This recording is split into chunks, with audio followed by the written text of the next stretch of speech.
Hello everyone! In this video, I shall show you how to scatter items using area rollout.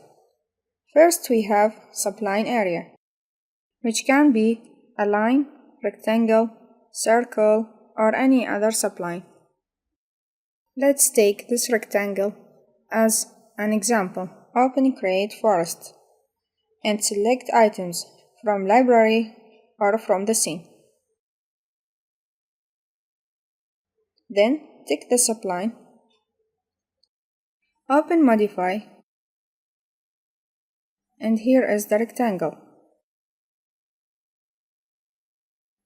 To add more splines, click Add and select from the scene. Spline area can be converted from including to excluding area. Select any spline from this list, then change include to exclude.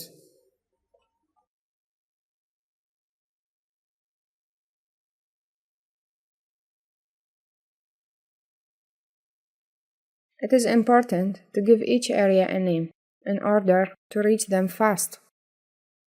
Pick the area, type the name, then click Enter.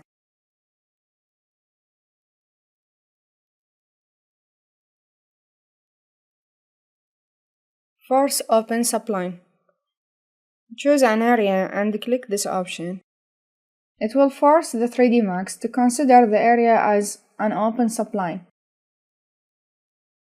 and it will scatter the items like a path. We can control from here the thickness or the width of the path. To avoid this problem, we must leave a distance between the vertices.